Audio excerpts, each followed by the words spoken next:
తెలుగు ప్రశ్నలు నమస్తే. ఈరోజు మనతో పాటు ఉన్నారు ఆదిత్య ఓం గారు. బిగ్ బాస్ 8లో బయటికి రావడం జరిగింది. వచ్చిన తర్వాత చూస్తున్నాం ఆయన మాట్లాడిన మాటలు, అలానే బయటికి వస్తూ మాట్లాడిన మాటలు, కొన్ని సెన్సిటివ్ మాటలు. ఆదిత్య ఓం గారితో మాట్లాడదాం. సార్ నమస్తే అండి. నమస్తే అండి, థ్యాంక్ యూ. చాలా ఎలా ఉన్నారు సార్? బాగున్నాను, all well, all okay. Yeah, big boss journey ఎలా ఉంది సార్ మీ లైఫ్లో? ఎందుకంటే మీరు కెరీర్ తెలుగు వాళ్ళకి అందరికీ తెలుసు. బిగ్ బాస్ జర్నీ మీకు ఎలా అనిపించింది? బిగ్ బాస్లో ఉన్న ప్రయాణం ఒక మెమొరబుల్ జర్నీ నిజంగా చెప్పాలంటే. ఎందుకంటే అది మాత్రం ఒక రియాలిటీ షో కాదు, అది ఒక psychological, mental, physical test. So అక్కడ లోపల ఉండడం అంత ఈజీ కాదు. బయట నుంచి చాలా ఈజీగా కనిపిస్తుంది, కానీ లోపల ఉండడం అంత ఈజీ కాదు. So it was a challenging task for me. Okay. So ఒక మంచి challenge. So memorable journey, life long చాలా నేర్చుకున్నాను నేను ఆ బిగ్ బాస్ జర్నీ. ఓకే, ఏం నేర్చుకున్నారు? ఇది బయట లేని లైఫ్ లోపల ఏముంది అంతగానంగా? మీరు ఎందుకంటే 40 years 45 years బయట లైఫ్ ఉంది. ఇప్పుడు కొత్తగా ఈ 4 వారాలు ఏం నేర్చుకున్నారు? ఈ 4 వారాలు అంటే 5 వారాలు, 5 వారాలు సారీ. సో 5 వారాలు.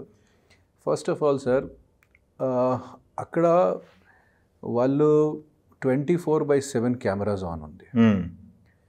సో లైట్స్ కూడా 24/7 ఆన్. ఓన్లీ మాత్రం నైట్ టైం వాళ్ళు బెడ్రూమ్ లైట్స్ ఆఫ్ చేస్తారు. ఓకే. అది కూడా ఓన్లీ మాత్రం 6 hours, 7 hours, 5 hours కోసం. ఓకే.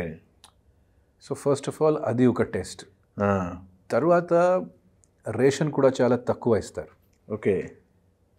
నెక్స్ట్ ఆ కుకింగ్ టైం, ఆ వంట చేసిన టైం కూడా ఓన్లీ మాత్రం 1 hour ప్రతిరోజు. 1 hourలోనే 1 hourలోనే లంచ్, బ్రేక్ఫాస్ట్, డిన్నర్ అన్నీ చేయాలి. ఓకే. అది తర్వాత టాస్క్స్ పెడతారు. టాస్క్లో వాళ్ళు ప్రతి రకంగా వాళ్ళు టెస్ట్ చేస్తారు. ఇమోషనల్ క్యాపబిలిటీ ఎంత, క్లారిటీ ఎంత, ఆ షార్ప్నెస్ ఏంటి, ఆ ఫిజికల్ స్ట్రెంగ్త్ ఏంటి, ఆ ఫిజికల్ ఎండ్యూరెన్స్ ఏంటి. అండ్ అక్కడ ఉన్న స్ట్రెస్, అక్కడ ఉన్న ప్రెషర్. ఎందుకంటే ప్రతి సెకండ్ మేము జనాలు దృష్టిలో ఉన్నాను. సో ఆ ప్రెషర్ భరించడం, సహించడం అంతా ఈజీ కాదు.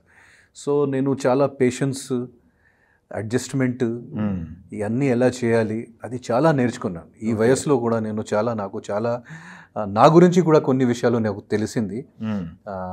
సో నాకు ఉన్న ఇమోషనల్ బ్లాక్స్ ఏంటి, నాలో ఉన్న సైకలాజికల్ బ్లాక్స్ ఏంటి, అది కూడా కొన్ని విషయాలు నాకు తెలిసింది. సో నేను ఫ్రాంక్గా చెప్పాలంటే చాలా నేర్చుకున్నాను బిగ్ బాస్. ఓకే. అయితే వచ్చేటప్పుడు మణికంఠ నుంచి ఏంది అట్లా మాట్లాడారు అంటే? ఐ మీన్ మణికంఠ గురించి మీరు నువ్వు అసలు మనిషివేనా లేకపోతే జంతువు అని? అది ప్రోమో కోసం, అది సీరియస్ కాదు. అది సీరియస్ కాదు. ఓకే.